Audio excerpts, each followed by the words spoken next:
Warning.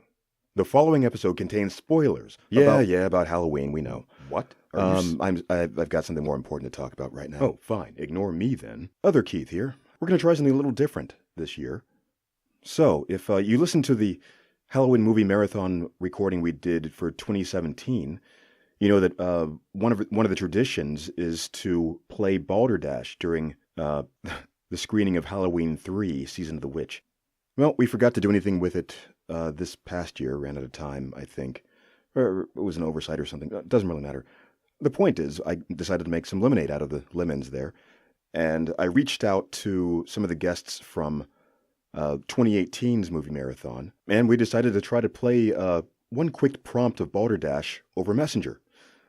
So I had Dave send a picture of one of the cards to everyone in the group, and we sent some answers. We got a few responses.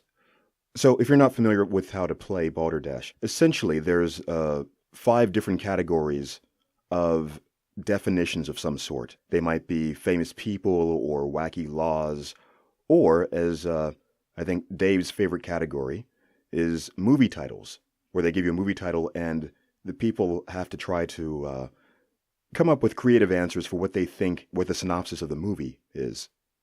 And normally you would have one person who's just facilitating by reading the question and collecting the cards and not actually participating themselves so that everyone else can vote on their favorite answer, not knowing who actually wrote the answers. But we're not going to do the voting thing, and even though I collected the answers, I didn't know what the real answer was when I wrote my guess.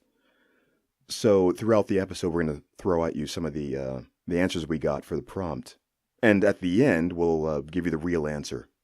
So to start us off, just to give you a taste of how this is going to go, Dave also sent in his favorite response that he gave during the game that we actually played this past Halloween. So I'm just going to pull that up and do my best to read it without laughing too much. Yeah, this is going to be a tough one. The prompt was a movie title. The title was Eternally Yours, and I'm probably going to have to try to do my best Keith III impression on this one. All right, here we go. Dave's response was, a beautiful yoga instructor falls for a homely vampire. Her blood is pumping, but he is type hell no negative. She chases him from Pennsylvania to Transylvania, but he won't budge. Will he give in to her downward dog or escape scot-free? So yeah, that's I think a tamer example of Dave's usual types of answers, and probably considerably shorter as well. But anyway, that's what's going to be going on, and I'll be back to talk more about that probably after the opening. I think that the other Keith, or I guess I'm the other one, I don't know, he has to give you some It's All Been Done presents ads or something. Oh, so now you want to hear from me. Well, can you at least give me a prompt or something? Oh, yeah, fine, all right, It's All Been Done presents. Thank you.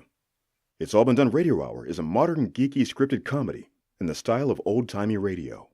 It's performed on the second Saturday of every month at Mad Lab Theater in downtown Columbus at 5 p.m. The next show is this Saturday, February 9th, and it's the Valentine's Day special. You can get your tickets ahead of time at madlab.net/tickets. Details can be found at itsallbeendoneradiohour.com. And subscribe to It's All Been Done Radio Hour, the podcast. And support us at patreon.com/IABD. And now, it's time to butcher Amazing Grace.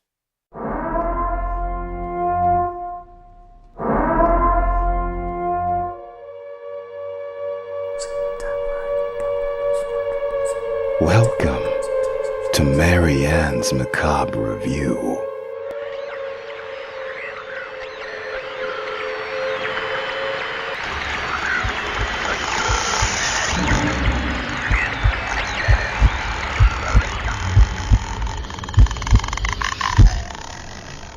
Okay, so before I send you to the main show where we were, talking about the movies and the marathon itself, I'm going to start off with a couple of the Balderdash answers that we did online today. So the category that we ended up picking randomly, much to Dave's delight, was the movie titles.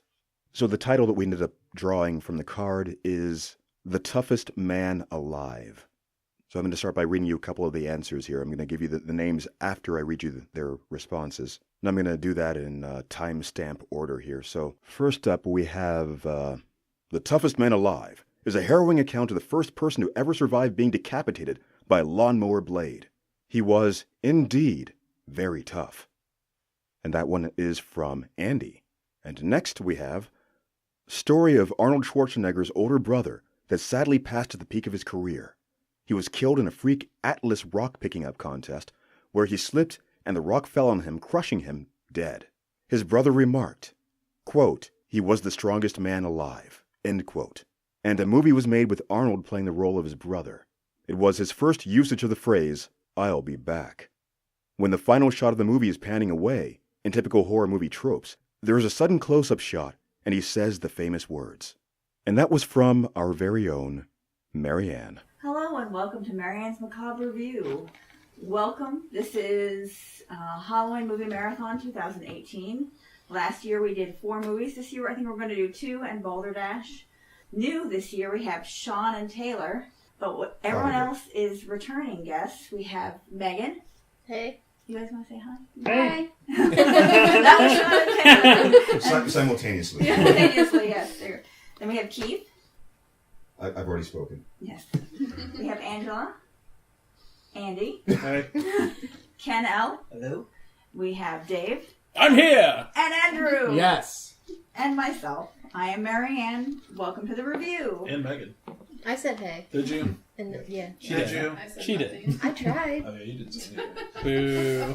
It's hard to remember because she didn't say her phrase. Yeah. What's your phrase? Get fucked, boy. her greeting for Andrew, wasn't it? Oh. Oh, yeah. And So- I got yelled at. What's up, bitch? Mine was nice. Mine was welcoming. So, we just watched Halloween 1 and 2, the 1978, and what was the other year, Dave? 1981. 81. So, the very first one, and second one. So, let's start going around the room with our new people. What did you think? Just quick thoughts of 1 and 2. Well, I'm the wrong person to ask. Right. Shawn, why don't you start? It was neat seeing like some of the things. I just watched the brand new one Thursday, so it was neat seeing some of the things that I didn't catch that were referenced in the new one that I've never really paid attention to the 30 times I've watched the original. And then seeing the second one, I forgot how I can't tell if it's intentional, but how funny it was the rest of the movie. Yeah, those were my quick thoughts about it. Taylor, do you have? That's my first time watching them, so Oh, I thought it was great. good. Yeah. Oh, no, that's good. Yeah. You have a newbie here. This is good. Yeah. It's your first time seeing. Did you like them? Yeah, I thought they are you- were like hokey, but in a good way. Do you like horror Mhm. movies? Okay, good. Yeah. So yeah, this wasn't like, oh my gosh. No. What is this? No. Megan. Well, I was gonna say you said you saw the newest one Mhm. Yeah. first. Yeah. How was that? I really liked it. I actually was scarier than I thought it was going to be. Okay, just getting the perspective. Like it's weird to see the replacement second one and then 1 and 2. Yeah. Yeah. Out of order. For me, I mean, Halloween's a classic, and I think, like Shawn said, seeing 2 right after it, it's like, wow, that got wacky real fast. Like, the first one is good and scary and, like, classic, and then 2, it's like, okay, I see what you're trying to do, but also it just got a little wackier with the way people were killed, Yeah. but still an entertaining trip. Mm-hmm. Well, as I often point out for these marathons, it seems like every year I get to see a different piece of the movies we happen to be watching. There's usually side conversations and stuff, but I feel like I got more out of it this time, probably because we'd just so recently seen the 2018 new one. And yeah, it's just, I never remember how funny 2 is until, and it's a good question whether or not they were trying to be funny or not for some of these things. Yeah. I mean, you can kind of tell what some of the lines are where the guy is obviously saying, the, whatever his nursery rhyme or whatever it was. Oh, yeah. Yeah, the Amazing Grace. Yeah. Come sit on my face. yeah. That's obviously supposed to be the comic relief, but That's not a nursery rhyme. Oh, you didn't Sorry, hear it's that a- one as a kid? it's a You didn't grow up with it's a hymnal. It's spiritual. Yeah. Yeah. Loomis in particular. It was hard to tell how many of those things were supposed to be just dead serious or what was for comic effect. I feel like Loomis really hammed it up Yeah, in this yeah. one. Definitely. Angela?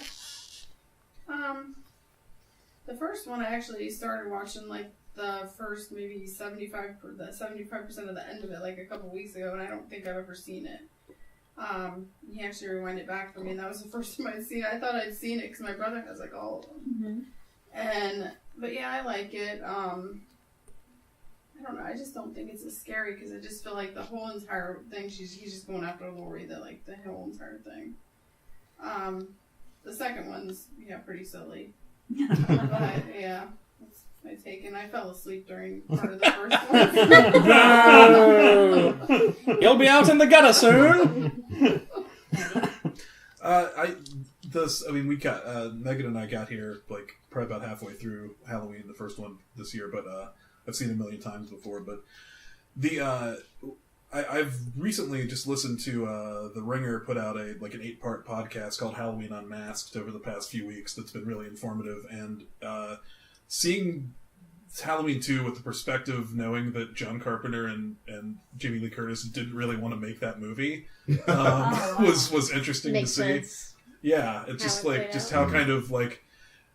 It just seems like, they ratcheted up the body count, they ratcheted up the flesh, it just seems like there was less care in the making of the movie. Yeah. And Loomis just, chewing all the scenery that there is to be found. So anyway, I highly recommend not to get into pot on pod here, but That's all right. I highly recommend Street Wars. Yeah, I highly recommend Halloween Unmasked. You can find it on iTunes. And it is, what's the name of the overall podcast? The Ringer. The Ringer. It's only an 8-part series, and it was really helpful to listen to that and then watch the first one because they talk about how it was made and the shot composition and stuff and a lot of technical things. And so when you watch it again with that, it's oh, that is really cool. There are touches put into it, care put into it, and then you watch the second one, and you're that's weird. That was a weird tone shift. Good interviews with John Carpenter, Jamie Lee Curtis on that podcast. Though. Nice. Yeah. Okay, we'll have to listen to that. Yeah. Shout out to The Ringer. Let's play it right now. Let's not. Ken L, what's up? Classic and funny, and all the nice little euphemisms that you always like to hear. Mm-hmm. That's all I got. Like the Amazing Grace thing. Yeah, all of them. And I think this was the first callback to I'll Be Back. And I'll be right back. I'll be right back when someone does not come right back. So that's probably the scary movie that we thought about. When you said I'll be back, I thought you were referring to when he literally walks through the glass pane. It's I'll be back as Terminator. So yeah, I know. It's Arnold. He says it now of his thing. So. Dave, host of this wonderful 21-year movie marathon. Halloween 1 is the perfect movie, and Halloween 2 is a goofy companion to it. I just always reminded how much I really like Donald Pleasance in these movies, and and over the top ridiculous, but anyway. that was Agreed. Yes. Donald Pleasance. Yes, good. Steals the movies. Yes. That was Andrew, by the way.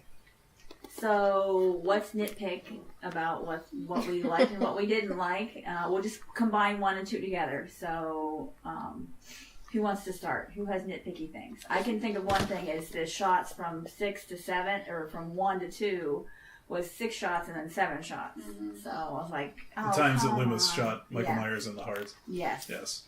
You'd figure that's something that they would have just fixed in editing, even when they brought the movies back out. Right. Just because cut one of the gunshots out. I guess they don't have the George Lucas mentality. George Lucas can add whole new scenes to movies. They don't have Skywalker sound. This is already frozen in time. You can't change it. Mm-hmm. Yeah, no, even when he's even saying it, going to the car, his mouth is nowhere visible, and he's just down the street. It's a faraway shot of him saying, 7. I shot him 7 times in the heart. So, I happen to know that Donald Pleasance is the star of Halloween's 4 through 6, and he blows up at the end of this movie. and he's not Michael Myers. So Yeah, how he is like he he invincible? Yeah. he lights a lighter, and it immediately explodes. Like, because I was thinking A about giant explosion. Yeah, because I just in my memory I thought like, well, he must like throw the lighter into the room and he must get out, but no. Oh no, he's just in the room. Goes and- down with the ship, and I don't know. Did they have Zippos back then where you could toss it That's not what he in? was using. He has He just had a regular standard. Like, Yeah. Because the guy, one guy earlier in the movie hands it to him. Yeah. He Offers him a cigarette. Mm-hmm. Well, maybe through like proximity osmosis, he gets like Michael Myers powers of like just making it. Maybe through. he's a secret relative. He takes off Michael's clothes and mask and wears it out of the room and then collapses on the No, ground. I'm sorry, can we talk about the 17-year-old child that got hit by a car and then exploded and everybody's like, well, oops, like, Yeah. you know, Oh, well. and never mentioned again, like, yep, we got it wrong, guys. Yep. Like, that was a Sorry. kid. Trick-or-treating? That is like one of those like I feel like 70s and 80s and then really peaked in the 90s things of like anytime two objects collide, there has to be a giant explosion. Yeah. It's not even the explosion so much as like a police officer and Dr. Loomis hit and exploded a kid, Yeah. and they were like, that could be Michael Myers. And then when they find out it's not, they're like, Well, Michael Myers is still out there, so let's get him. And they Who just cares? move But this on. kid was, Like, you know, he's. that's just a kid who was trick or treating. And it was- exploded. And it's sad because that was the boy that Lori had a crush on that got squished. Ben Tramer. Ben Tramer. Tramer, yeah. Yeah. Oh, see, I assumed that was the guy in the hospital that was weirdly creeping on her. P.S. The men in 2, super creepy. All of Yeah. them. Not All a of them. 1, normal. That's the one thing I like about the first one is they develop the characters a lot more. You kind of care about the people in the movie. Yeah. The other one, they give you a lot more characters, no real backstory, or they float from one character to another, and they're essentially just to get killed. They do throw a lot of hospital employees at you. Yeah, and no patients, by the way. Zero There's patients. Laurie Strode is the only patient in this darkly lit hospital. Except for the baby. Except for the babies, yeah. They turn off the lights. Did he kill In any of the wards. babies? No, he no, walks unfortunately. And then, Wow. what was the other? Why did the paramedic imprint on Lori so badly? Like he was just like Yeah. always in there in the room Did he with know her. her? Like His younger brother goes to school with her. Oh, okay. Yeah, because it seemed like everybody knew her. Like when they rolled her in, the doctor's like, "Oh, Laurie," and the nurse is like, "Oh, Laurie Strode." and that doctor. What the heck with that? He was doctor? hammered. Well, they said he had came from a party, a Halloween party, and he was wasted. But I mean, It if was you're like on a call, game you show probably host in the shouldn't be 70s. getting Like, hammered. Coffee server. It works every time. Probably don't have a big enough staff to not be on call, so it's just like, well, if something happens, you just have Yeah, to roll the dice. yeah. Yeah. Right, yeah. Well, but when he left, they had no patients. So. the razor blade in his lip, which I thought was pretty. That was pretty horrific. Oh, Yeah. man. Oh, and that I just thought about this. Like, he was the only other patient, but they made him go wait. They didn't like immediately take him into care. Yeah, they're like, oh, They're like, hey, go fill out these forms. We'll worry about that razor blade in your gums later. He's Go- young. She has a Go broken in room ankle. one. Go in room 1. But Lori had a minor knife wound, and boom, let's get her in here. I'd Get out of the way, kid. I've been under the impression that maybe they heard about her on TV or something. I don't know if I guess they didn't name the kids who were killed, but We've got a celebrity victim here. Gotta look nice. She was attacked by Michael Myers. That kid just, he ate candy a little too early. He's a little idiot. He saw the silver in a Yeah, he was like, "Ooh." chomped down on it. Also, why did the hospital hot tub have a scalding set? Why does any hot tub have a scalding setting if we're asking that question? Like, Hot tub goes to 11. do you hate your skin? Turn it up. Yeah. Peels right off. Oh, So Marianne reminded me of something that I pointed out earlier about the lighter. We were joking about how the scene in which it was introduced. take the wasn't cigarette. like Take the officer, cigarette. the Jeff Daniels looking one, I guess, just put on a cigarette for himself, very prestigiously. Forcefully Yeah, yeah, like, handed it. here's a cigarette for you, Dr. Loomis. It's the Never 70s. You're picks it gonna up. smoke. Yeah. He had to make him take it, and then he never even put it up to his mouth. Well, He didn't you was see when he did this? He was. Oh, I didn't catch that. He was crunching up the cigarette. Man. Yeah. And he still put the lighter in his face, like, I'm trying to light this thing that's not in your mouth. And until Loomis finally just took it and started playing with it. So you can see he had a yellow lighter in his hand and just kind of kept it. And was like, huh. What were you going to think about? Chekhov's lighter. Yes, Chekhov's lighter. So it did actually come up, didn't it? It did. So, Taylor, did you have anything that you didn't like? Not really. No. I just want She to loved it all. She loved it all. You seem nice and Now, positive. We're trying to drag you down. guarantee if she sees it again, then she's going to see it. You haven't experienced years and years. Virginal new glow of it. Like, oh, it's so good. It's so good. Funny. Everything. Okay, time for a Balderdash break. Here are 2 more. Next we have, for the prompt, the toughest man alive. The Red Rooster rises above his mid-card wrestler at best reputation to defeat a cast of 100 living and dead legends of the ring in this heartwarming, triumphant fantasy. And that one was written by Andrew. And next we have The Toughest Man Alive is a marvelous movie short about a man who puts up with a good friend who writes bullshit novellas when answering Balderdash questions. That one might be autobiographical. And it was submitted by Ken L., who is not to be confused with Ken Young, who we hear about every now and then on Macabre Review. And speaking of the Macabre Review, let's get back to it. Great segue. All right, folks. Let's give our final ratings. We're going to do 1 and 2 together. Horror rating and enjoyable. Actually, we have to do them separately because I don't feel like you can... Yeah. So let's do 1 through 10 with enjoyment factor and horror factor. How creeped out were you by it? How tense were you? Whatever. You clarify whichever one. And then 2, same thing. Entertainment value and horror factor. So Dave, you're the guest of honor, so... Oh, okay. Halloween 1, 10! I give it a 10!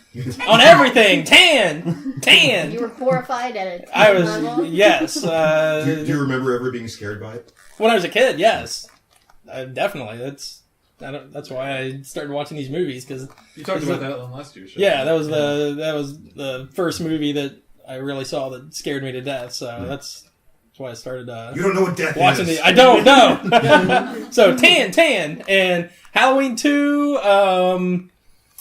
Overall, it's probably like a 6, but entertainment value 10 because it's so funny and so like ridiculous. So I love watching that one. Extra value to it, like I mean. Is it a good movie? Absolutely not. Is it entertaining? Hell yes. I mean, Dr. Loomis is a lower score, but entertainment value is pretty high. Yeah, I love it because I think it's ridiculous. I think it amped up the horror this time too. Oh, for sure. Yeah, they were under pressure to do that because after they made Halloween, you start getting like the Friday the 13th and stuff that start, showing more gore and blood, and so they feel like they got to keep up with that mindset. And has there ever been a Michael Myers versus anybody else yet? That would be interesting. They didn't take him to space yet? They've always talked about. Yeah, I think it versus Jason. I don't think he could go up against Freddy just because they did that and it didn't work with Jason. So what do you mean it didn't work? That is a good question. They made a great movie. Was that your problem? It was too good. No, it was the WCW invasion done right? It's just a supernatural creature with. I guess he's a supernatural creature. Yeah. All right. Never mind. I take that back. I'm editing that out. It sounds like somebody needs to watch Freddy vs. Jason again. Yeah, sounds like it. It doesn't count unless you see your own Need name. is an interesting word. Andrew, what do you think? Well, I didn't catch much of Halloween this year, but Knowing what you know about it from previous thank you. movie marathons. Trying to really pump up the scores here. Yeah. And I am sitting next to Dave. This is dangerous. You do you, boo boo. Wow. Thank you. 8 and 8 for the first one. Pretty solid movie. And second one, I mean, I might just stick with 8. I mean, it's pretty funny. And then scare factor 6. Times. Yes. For the first one, I think it's like super enjoyable. I'd definitely give it a 10. It's really fun to watch. It's got a lot of neat things that a lot of the other like slasher movies built on. And then as far as like scary, it's never really scared me that much, but it's got kind of creepy. Like his like breathing, I've never noticed it as much as I did this time watching it, and I think that's kind of creepy. Yeah. So I would put that probably around like an 8 as far as like how creepy it is, but definitely a 10 for enjoyable. And then for 2, not really creepy at all, except for how many boxes were stacked behind hospital doors. That's pretty weird. I would put that down around like a 5, but enjoyability definitely a 10, maybe even an 11. I don't know, breaking the scale. That one's pretty fun. I don't feel like I saw enough of the first one to make like a whole judgment on it since we saw like the second half of it. Okay. But the second one, I would say I'd give it like a 4 or 5 for how scary it was. Mm-hmm. I give it a 10 for enjoyability. Yeah. Well, I'm gonna agree with you for 2. It's like a 5 because I feel like all of his kills were telegraphed. They were like not even trying on that one, but it was like 8, fun to watch. The first one I would say 8 for scary and 10 for enjoyability because it's like a classic. Yeah. Wow. I was going to say that starting from the second one, as Megan just did, because it just made me think of something that was. I'm actually, just piggybacking on. Yeah, I know. but to keep piggybacking. The telegraphing of the kills, I think, is what spoiled it. I couldn't really think of how I would feel about having seen these for the first time because I've just been seeing them piecemeal over the years, and it's hard to get the sense of what I've found the scary or when. But apart from the creepiness of, especially with the sound bar, with Dave's new sound system here, Lori scraping her fingernails across the pavement and trying to crawl away from the car. Yeah, that was one thing I had never noticed before. Do you think that was all soundboard? Just like that's like really pulling that out of there? Maybe. Like, yeah. Because I've seen that movie a million times, That's awesome. and I've never noticed like her, and it sounded just like it was goodbye, Dave. Yeah. So I think there was just another scene like that in the first one where she was running to the neighbors' houses and they were ignoring her, that kind of thing. There's that sort of psychological aspect of the horror, which is interesting. I've been trick-or-treated to death tonight. Come on. Yeah, so at least a 9 for entertainment on the second one. We'll say that much. And maybe around a 5 for the scariness, because it's, as Megan was saying, the telegraphing of the kills, I think, is what spoils it. You know that something, you can see what he's going to try to do as it's happening. He's like, here, I'm doing this. Here it is. It's now happened. We have gotten through this. Whereas now the first one, there's a lot more of kind of, he's around the corner, you've just gotten stabbed. You know, now you're pinned to a wall. That was another thing I thought of about part 2 is, you know, in the first one he's got the big knife or whatever. In this one, they give him like a little scalpel, a little tiny scalpel. It doesn't look menacing. Or a syringe. In a syringe, yeah. So, you know.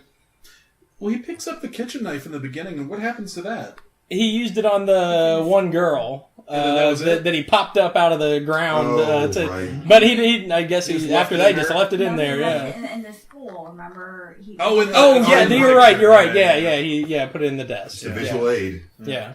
Long way to go for that. Like, yeah. This is important, this clue right here. Yeah.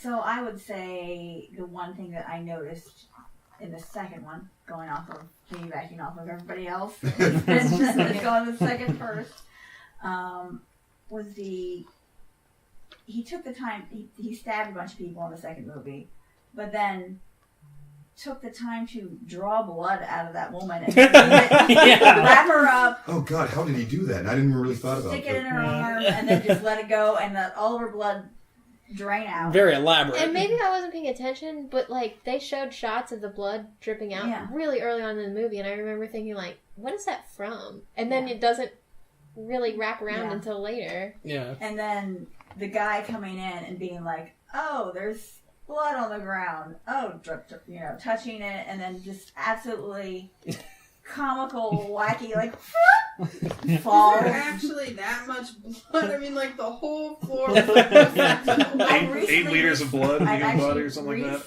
Researched this recently because we were watching a movie. No, we watched a movie called Die with die rolling, and they said Every person has 5 pints of blood in their body, and that is incorrect because it depends on the size of the person. A smaller person will have 3 to 4. A larger person will have 5 or 6 and up. Oh, so I don't have as much blood as Shaq? I'm real sad about that. Well, I think they said it was 6 pints or something like that because of the 6 pints. You're rolling the 6 on the die would be like all of it, and so Yeah. they very conveniently divided those things up. Yeah, see, but that's the thing. That little tiny woman that would not have 6, and that was a lot of blood on the ground. And yeah, like once her heart stopped pumping, it it would be a lot less just like coming out of that too, right? Exactly. Well, he stopped us like sucking the tube like siphoning gas, so it just Oh, keep going. oh God, that's the worst imagery. Thank you, Keith. Sure. Oh, wait. My rating is for the second one is I'd say enjoyability. I'd say 6. You was that a 6 or an 8? You have put forth the lowest score for enjoyability on that one. Did not enjoy it. You are not allowing for comedy. Well, it's supposed to be a horror movie and more wackiness. And the creep factor from the weird people, too, which is a little off-putting. But well, that's horror... the creepy score. Wrong type of creepy. Yeah, that's the type of creepy where you're like, you could have just not. Yeah, exactly. Like, horror factor, I'd say about 6 or 7, because the boiling water scene was always kind of squigs me out a little bit, just to see her face progressively get more blisters on it and then just start peeling off. So good. First one, I believe it's a 10 out of 10 for that one, because those were both really good. Horror factor, probably a little bit less. It was a tense movie. You're always worried for Lori and stuff. So I'd say the 10 for entertainment value. Horror, I'd say 8. Go with Andrew. Angela? Probably the first one. Horror, I'd probably give it like a 5, because I don't think it was scary at all. I'm more of a Freddy Krueger person. I grew up Freddy Krueger. It did put you to sleep, so. I feel like you and Dave are going to have a talk. For enjoyability, I'd probably give it like a 7 or an 8. The second one, again, horror factor, probably a 5 or 6. Enjoyability, about the same, like maybe a 7, 6, 7. I just thought it was boring. Harsh truths come out on this podcast. Before we get to end, I just want to make a comment that I think that, as with a lot of these things, it's more entertaining when you're watching with this many people who are actively laughing at what is happening. So there's that. Yes. If you watch it by yourself, you'd be like, I think I can multitask while doing this. Don't listen to that. I always laugh when I hear Dr. Loomis say anything wacky and fun too, even when I'm alone. I'd say the first Halloween. I'd say a 9 on the entertainment and the enjoyment factor. It's it's an all-time classic. It's one of my favorite horror movies.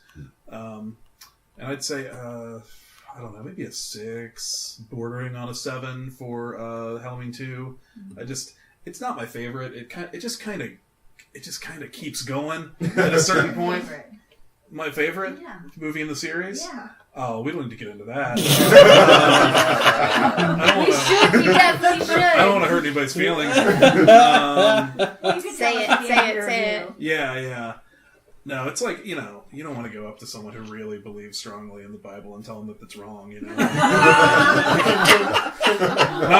not in their own house.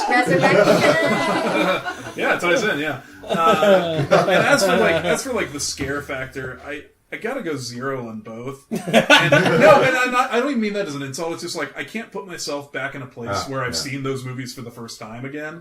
I've seen both those movies, especially the first one, so many damn times. I know exactly when every single thing is going to happen. So it's kind of hard to...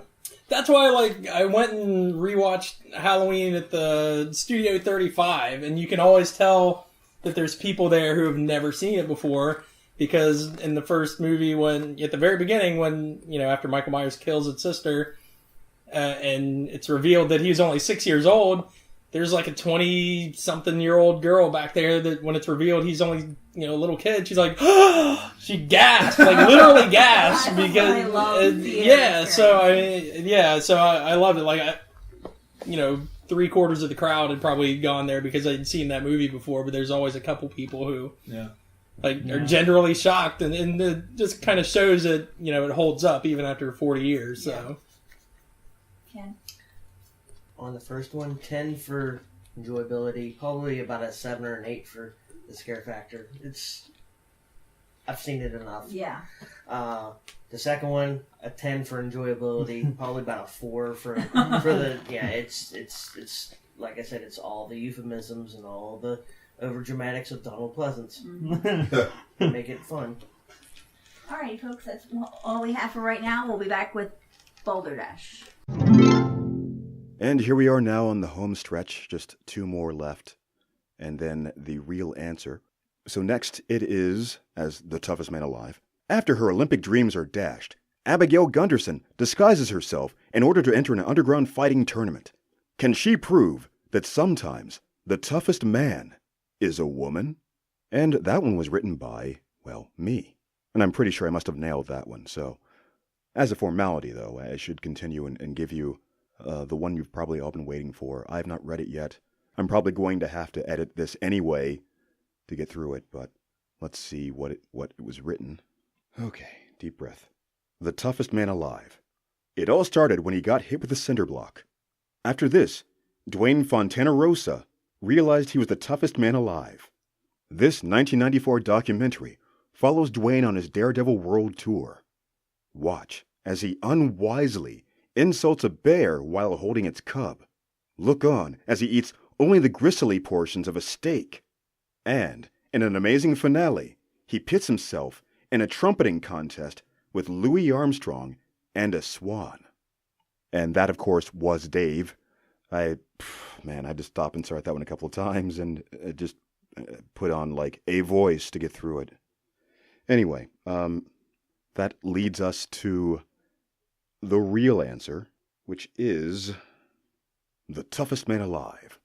An American agent must go undercover in Latin America to break up a ring of smugglers. Well, that was anticlimactic, wasn't it? That was me commenting, that wasn't actually on the card. This just may have been the most Marianne has ever let me talk on one of these. It's All Been Done presents. Oh, I guess I'm getting played off here. Unless, of course... Who's got the time? Okay, fine, I'm going.